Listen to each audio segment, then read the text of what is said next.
Hello everyone, Motions makeover salon and একাডেমিতে তোমাদের অনেক অনেক স্বাগত। আমার চ্যানেলের সঙ্গে তোমরা জুড়ে থাকো, তাহলে অনেক অনেক টিপস তোমরা পেয়ে যাবে। আর তোমরা কোশ্চেন করবে, সেই টিপসের কিন্তু আমি প্রশ্নের উত্তর দেবো। তো আজকে আলোচনা মানে কি, আজকে তোমাদের সঙ্গে একটা ভিডিও শেয়ার করব। সেই ভিডিওটা হচ্ছে একটা সেন্সিটিভ স্কিন নিয়ে। যাদের স্কিনে কোনো কিছুই স্যুট করে না, তারাও তো চায় যে আমি ফেসিয়াল করব। তো তাদেরকে কোন ফেসিয়াল দেবো আর কীভাবে দেবো সেইটাই কিন্তু তোমাদের সাথে শেয়ার করব।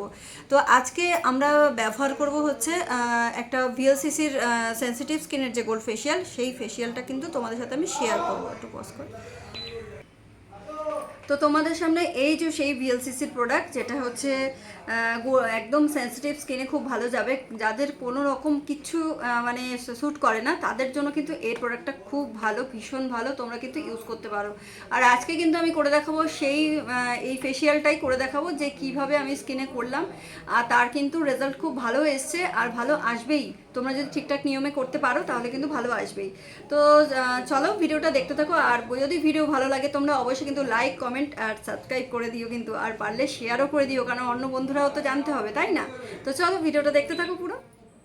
চলো এই প্রথমে তোমাদের স্কিনটা দেখিয়ে দিই যে ফেসিয়াল করার আগে এনার স্কিন কেমন ছিল। তো দেখো, ট্যান তোমরা দেখতেই পাচ্ছ যে ওনার ট্যান কতটা রয়েছে। তো আমরা সবার আগে কিন্তু ক্লিনজিং মিল্ক ইউজ করেছি, যেটা কিটের মধ্যেই ছিল। কিটের মধ্যে কিন্তু 6টা জিনিস থাকবে।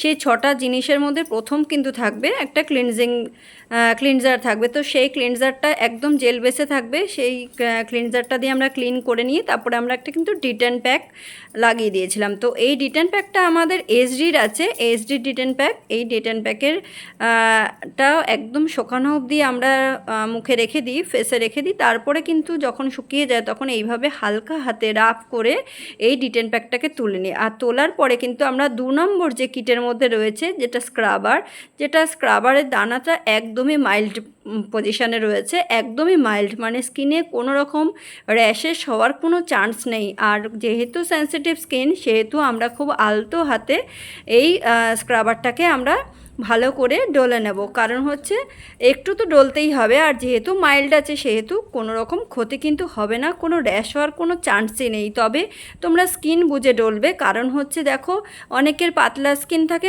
অনেকের মোটা স্কিন থাকে। তো পাতলা স্কিনে কিন্তু আমাদের আস্তে আস্তে ডলা উচিত, আর মোটা স্কিনে একটু চাপ দেওয়াই যায়, কিছু হয় না তাতে। তো তারপরে কিন্তু আমরা 3 নম্বরে কি পেয়েছি, 3 নম্বরে আমরা একটা জেল পেয়েছি। তো সেই মাসাজ জেলটাকে আমরা কোনো রকম বসিয়ে নিয়েছি। কোনো রকম বলতে পুরো মাসাজ আমরা দেব না, একটু বসিয়ে নিতে হবে জেলটাকে। জেল বসানোর পরে কিন্তু আমরা ক্রিম মাসাজ থাকবে, যেটা হচ্ছে 4 নম্বরে থাকবে। তো 4 নম্বরে মাসাজ দেওয়ার পরে দেখো, তারপরে কিন্তু আমরা 5 নম্বরে প্যাক লাগিয়ে দিয়েছিলাম। প্যাক লাগানোর পরে তারপরে প্যাকটা তোলার পরে দেখো, একটা জেল ক্রিম আছে, যেটা হচ্ছে লাগিয়ে দেওয়ার পরে তার স্কিনের গ্লোটা কেমন এসছে তোমরা শুধু দেখো। ক্লায়েন্টও হাসছে, ক্লায়েন্ট শুধু লজ্জায় চোখটা খুলেনি। তোমাদের কেমন লাগলো অবশ্যই